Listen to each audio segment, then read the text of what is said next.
কিন্তু এলাকা থেকে যদি আপনি রাহাজারি, সোদখোর, ঘুষখোর, টেন্ডারবাজি, রাষ্ট্রের মান সম্পদ যারা চুরি করে বন্ধ করতে চান, খোদার কসম করে বলি আল্লাহর কোরআনকে পার্লামেন্টে নিয়ে সবকিছু বন্ধ হয়ে যাবে। ঠিক কিনা বল? কোরআন পার্লামেন্টে যা কে কে চাই? দুইটা হাত তুলে আল্লাহ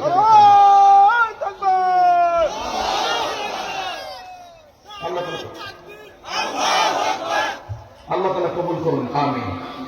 আরো জোরে বলেন, দুনিয়ার কোন মানুষ কি বলতে পারে কিয়ামত কবে হবে?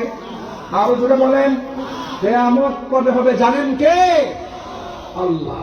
আমাদের সমাজের কিছু মানুষ আছে যারা পুনরুত্থানকে বিশ্বাস করে না, level playing field in the day of judgement কে বিশ্বাস করে না, কিয়ামতকে বিশ্বাস করে না, এবং কিয়ামত নিয়ে হাসি ঠাট্টা করে। এরকম মানুষ আছে না নাই? আরো জোরে বলেন, আছে। আপনাদের এলাকায় কম, শহর অঞ্চলে গিয়ে দেখেন বহু নাস্তিক এরকম আছে যারা কিয়ামতকে বিশ্বাস করে না, পুনরুত্থানকেও বিশ্বাস করে। এরকম বহু মানুষ আছে। নবীকে প্রশ্ন করা হতো, ইয়া রাসূলুল্লাহ, আপনি বলেন কিয়ামত কবে হবে? নবী তখন বলেছেন, কিয়ামত কবে হবে এটা একমাত্র আল্লাহ জানে, কিন্তু কিয়ামত হওয়ার আগে সমাজের মধ্যে 15টি খারাপ অভ্যাস বেড়ে যাবে। সবাই বলেন তো কি কয়টা? আলোচনা বলেন। এখন কোরআন হাদিসের পক্ষে কথা বলতে গিয়ে যদি আপনার এলাকার 70 রাজার হয়, না আমার টাকার কি কোনো বিষয় আছে নাকি? কোরআন হাদিসের কথা বলতে গিয়ে যদি এলাকা ঘুষখোরের উপর পড়ে যায়, টাকার কোনো টাইম নাই। কোরআন হাদিসের কথা বলতে গিয়ে যদি যারা রাষ্ট্রের টাকা চুরি করে এদের উপর পড়ে যায়, টাকার টাইম নাই। কোরআন হাদিসের কথা বললে যদি আমার বাপের বিরুদ্ধে যায়, কোরআন হাদিস বলতেই থাকবো। ঠিক কিনা বলেন? কোরআন হাদিসের বাহিরে কোনো কথা আমরা অ্যাকসেপ্ট করবো না ইনশাআল্লাহ। রাসূল সাল্লাল্লাহু আলাইহি ওয়াসাল্লামকে প্রশ্ন করা হয়েছিল, কিয়ামত কবে হবে? সবাই বলেন তো দেখি, কিয়ামত কি 2026 সালে হবে? জানেন কে? আর জোরে আল্লাহ রাব্বুল আলামিন কোরআন নাযিল করার মাধ্যমে দুনিয়ার মানুষদেরকে জানালেন, এই কোরআন নাযিল করার মাধ্যমে আল্লাহ সমস্ত কিছুর সমাধান দিয়েছেন। রাষ্ট্র কেমন ভাবে চালাবেন আল্লাহ কোরআনের মধ্যে বর্ণনা করেছেন, সমাজ ব্যবস্থা কেমন ভাবে আপনি চালাবেন আল্লাহ কোরআনে বর্ণনা করেছেন। আপনি আপনার ওয়াইফকে কেমন ভাবে চালাবেন আল্লাহ তাআলা কোরআনের মধ্যে সুন্দর করে বর্ণনা করেছেন। দুনিয়া কেমন ভাবে কিয়ামত হবে আল্লাহ কোরআনের মধ্যে বর্ণনা করেছেন। বিশ্বনবী সাল্লাল্লাহু আলাইহি ওয়াসাল্লামের কাছে মানুষরা হাজির হয়ে যায়, আমার নবীকে প্রশ্ন করত, ইয়া রাসূলুল্লাহ, কিয়ামত কবে হবে আপনি আমাদেরকে জানায়া দেন। আল্লাহর নবী বললেন, কিয়ামত কবে হবে একমাত্র আল্লাহ জানে, কিন্তু কিয়ামত হওয়ার আগে সমাজের মধ্যে রাষ্ট্রের বিচার ব্যবস্থা চেঞ্জ হয়ে যাবে, উল্টা পাল্টা হয়ে যাবে। কিয়ামত হওয়ার আগে সমাজের মানুষগুলি উল্টা পাল্টা চলাফেরা করবে, 15টি খারাপ অভ্যাস বেড়ে যাবে। বিশ্বনবী সাল্লাল্লাহু আলাইহি ওয়াসাল্লাম বললেন, ইযা ফাআলাত উম্মতি 15 খাসলাতান হাল্লা বিহাল বানা, উম্মতের মধ্যে যখন 15টি গুনাহ বেড়ে যাবে, ফালইয়ারতাকিবুহু ইনদা যালিকা লিআন আমারা, আল্লাহ তাআলা সমাজের মধ্যে অগ্নিবায়ু চালু করবেন। আপনি বলবেন, হুজুর আমাদের সমাজে তো কখনো আল্লাহ তাআলা অগ্নিবায়ু চালু করেন নাই। গত বছরের হিস্ট্রি তাকায় দেখেন, আমেরিকার বিখ্যাত স্টেট লস অ্যাঞ্জেলসকে আল্লাহ আগুনে জ্বালাইছেন। সবাই একটু আমার সাথে বলেন তো দেখি, যে আমেরিকা আল্লাহ তাআলা আগুনে জ্বালাইতে পারে, বাংলাদেশ জ্বালাইতে পারে কি পারে না? বিশ্বনবী বললেন, ইযা ফাআলাত উম্মতি 15 খাসলাতান হাল্লা বিহাল বালা, 15টি খারাপ অভ্যাস যখন উম্মতের মধ্যে ঢুকে যাবে, মানুষরা তখন ধ্বংসের দ্বার প্রান্তে চলে যাবে। এক সাহাবী আমার নবীকে বলল, ওয়াল্লাহুম্মা ইয়া রাসূলুল্লাহ, সেই 15টি খারাপ অভ্যাস আপনি আমাদেরকে জানায়া দেন। আল্লাহর নবী বললেন, 1 নাম্বার হলো ইযা কানাল মাদনামু দুওয়ালা, এমন একটা জমানায় মানুষ উপনীত হবে যেই জমানার রাষ্ট্রের নেতাগুলি রাষ্ট্রের ধন সম্পদকে বাপ দাদার ধন সম্পদ মনে করে লুট করা শুরু করবে, পাচার করবে। তাকায় দেখেন, বাংলাদেশেও এইরকম স্বৈরাচার সরকার ছিল, রাষ্ট্রের ধন সম্পদকে বাপ দাদার সম্পদ মনে করে বাহিরের দেশে পাচার করছে, এমন আছে না নাই? তাহলে বোঝা গেল, রাষ্ট্রের শাসকের কারণে সমাজের মধ্যে ভূমিকম্প আসে, রাষ্ট্রের শাসকের কারণে সমাজের মানুষদের উপর গজব নাজিল হয়।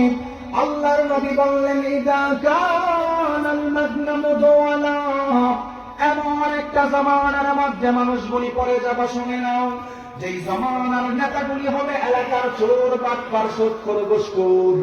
তাহলে বোঝা গেল এলাকার চোর বাটপার সুদখোর ঘুষখোরের মাধ্যমে সমাজে ইনসাফ করা যাবে না, ঠিক কিনা বলেন? সমাজের মধ্যে যদি আপনি ইনসাফ করতে চান, একটাই আইন দরকার, সবাই বলেন সেই আইনের নাম কি? আরো জোরে বলেন। বিশ্বনবী সাল্লাল্লাহু আলাইহি ওয়াসাল্লাম কেমন ভাবে সমাজের মধ্যে ইনসাফ করতেন? আল্লাহর নবী যখন রাষ্ট্রনায়ক ছিল কেমন ভাবে ইনসাফ করতেন শোনেন। আমাদের সমাজে এমন কিছু নেতা রয়েছে, আল্লাহর নবী বললেন শেষ জমানায় এইরকম নেতার কারণে এলাকার মানুষদের উপর গজব আসবে। আপনাদের সঙ্গে মিললে একটু জোরে ঠিক বলবেন। আমাদের সমাজে এমন কিছু নেতা রয়েছে যাদেরকে রাতের বেলায় যদি 10,000 টাকা ঘুষ দেওয়া যায়, পরের দিন সকালবেলা নির্দোষ মানুষ জেলে ঢুকে, দোষী মানুষ এলাকার মধ্যে ঘোরাফেরা করে, এমন বিচারক আছে না নাই? আল্লাহর নবী বললেন শেষ জমানায় যখন বিচার ব্যবস্থা উল্টা পাল্টা হয়ে যাবে, মানুষরা তখন ধ্বংসের দ্বার প্রান্তে চলে যাবে। বিশ্বনবী সাল্লাল্লাহু আলাইহি ওয়াসাল্লামের জমানায় এমন একটা ঘটনা ঘটেছিল, বুখারীর বর্ণনায়, আহাম্মাতহুমুল মারআতুল মাখজুমিয়াতুল্লাতী সারাকাত। আল্লাহর নবীর জমানায় উচ্চ ফ্যামিলির মহিলা চুরি করেছিল, এলাকার মানুষ একটু বিপদে পড়ে গেছে। চাচা মিয়া, আপনি তাকায়া দেখেন, আপনাদের গাইবান্ধাতেও বিগত সময়ে এমন স্বৈরাচার শাসক ছিল যারা ধনী মানুষদের বিচার করত না, গরিব মানুষদের উপর অত্যাচার করত, এমন আছিল না নাই?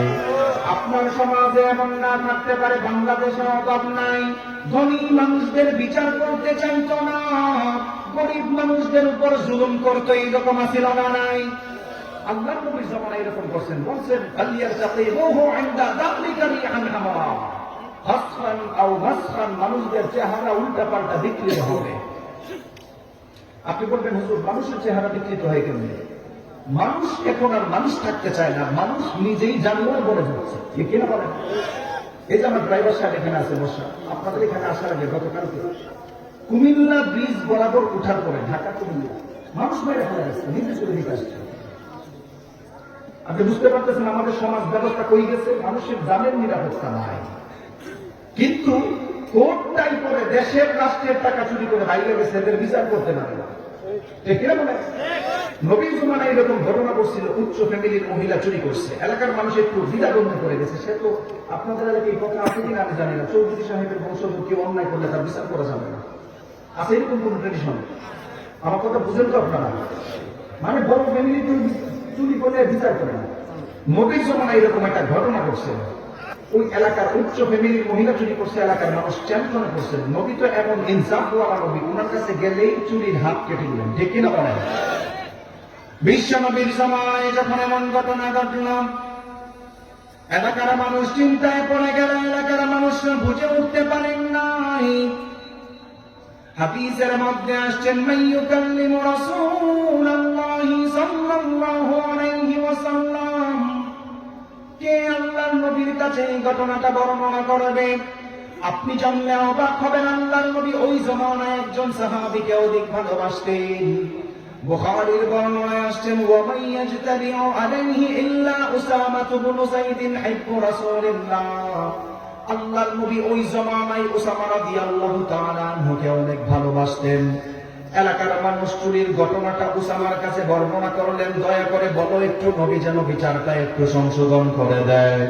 সবাই একটু আমার সাথে বলেন তো দেখি, নবী কি বিচার কম করনেওয়ালা নবী ছিলেন নাকি? আলোচনা করেন, নবী কি কখনো বেইনসাফির বিচার করছে? তাহলে যারা আজকে বলো ইসলামপন্থীরা রাষ্ট্রে গেলে সমাজের মধ্যে অশৃঙ্খলতা চালু করবে, বুঝা গেল তারা ইহুদি খ্রিস্টানদের দালাল, ঠিক কিনা বলে? আমরা নবী মুহাম্মদ সাল্লাল্লাহু আলাইহি ওয়াসাল্লামের রাজনীতি করি, আমরা নবী মুহাম্মদ সাল্লাল্লাহু আলাইহি ওয়াসাল্লামের রাজনীতি করি। নবী মুহাম্মদ সাল্লাল্লাহু আলাইহি ওয়াসাল্লামের রাজনীতির আইন যদি সংসদে যায়, খোদার কসম করে বলি, আপনার গাইবান্ধা এলাকার মধ্যে কোনো পরকীয়া থাকবে না। আল্লাহু আকবার।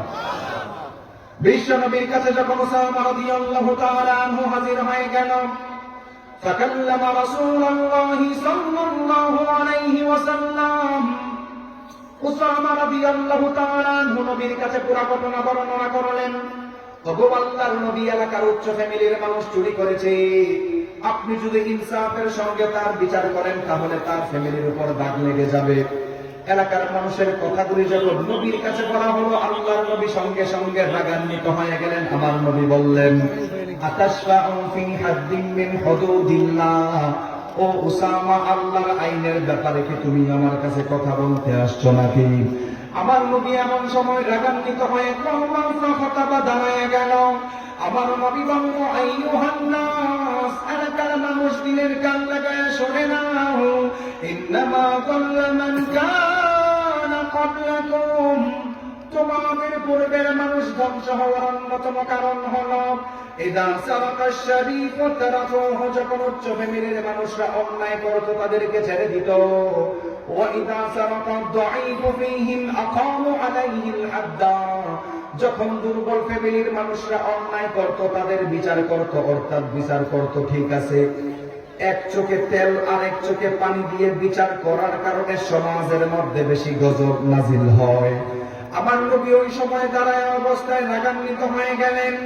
আমার নবী বললেন, ওয়াইলুল্লাহ, আল্লাহর কসম, এলাকার মানুষ শুনে নাও, লাউ আন্না ফাতিমাতা বিনত মুহাম্মাদিন সাল্লাল্লাহু আলাইহি ওয়াসাল্লাম, আমি নবীর মেয়ে ফাতেমাও যদি চুরি করত, সারাকাত লাকাতা মুহাম্মাদুন ইয়াদাহা, আল্লাহর নবী ঘোষণা করেছেন আমি নবীর মেয়ে ফাতেমাও যদি চুরি করত, দ্বিধাদ্বন্দ্ব করতাম না, সঙ্গে সঙ্গে হাত কেটে দিতাম। সুবহানাল্লাহ। তাহলে বোঝা গেল সমাজের মধ্যে বিচার ব্যবস্থা উল্টাপাল্টা হওয়ার কারণে গজব আসে না নাই?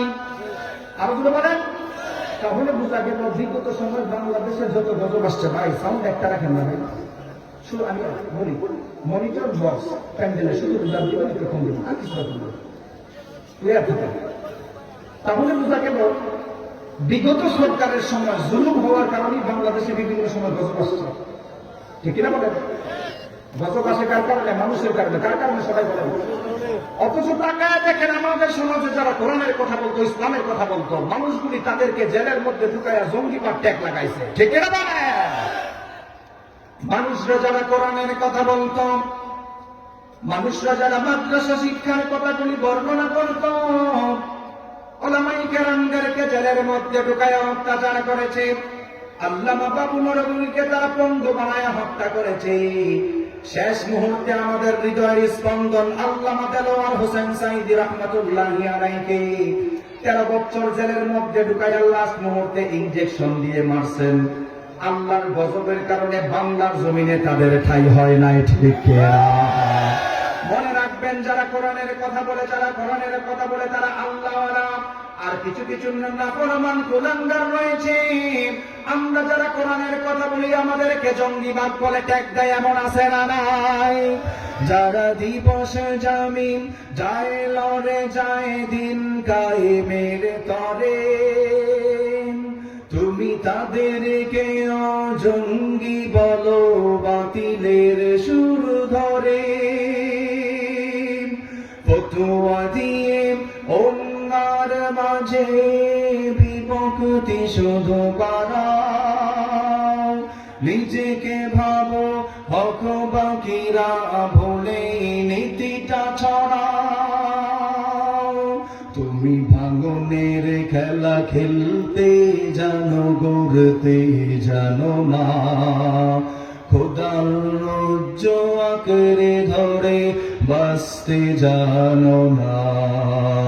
কেমন মুসলমান তুমি একটু বলো না, কেমন তোমার ঈমান একটু ভাবনা, তুমি মিসওয়াক করা ফজিলত জানো,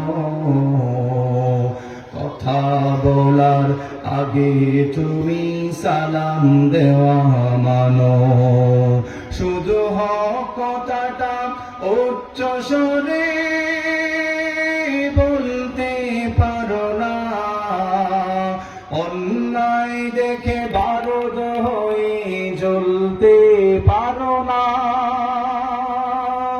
শুধু হক কথাটা উচ্চ স্বরে বলতে পারো না, অন্যায় দেখে বারুদ হয়ে জ্বলতে পারো না।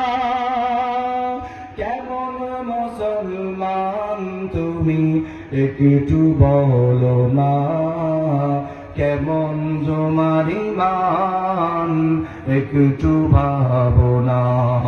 তুমি যেই কালিমার দাওয়াত দিলে বুকেতে তোলে, দেখো সেই কালিমার দাওয়াত দিয়ে কত জন আজ জেলে। তুমি যেই কোরআনের ও আজ কোরআনে হাদিয়া তোহফা মেলে, দেখো সেই কোরআনের ব্যাখ্যা লিখে কেউ ফাঁসিতে ঝোলে।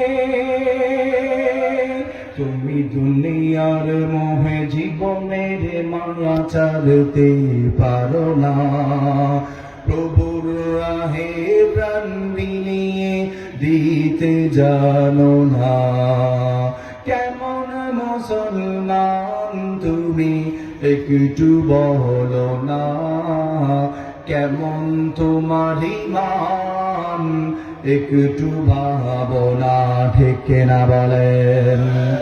এরপরে আমার নবীর কাছে সাহাবায়ে কেরাম প্রশ্ন করলাম, ওয়ামা হুন্না ইয়া রাসূলুল্লাহ, উম্মত ধ্বংস হওয়ার দ্বিতীয় নাম্বার আলামত কি?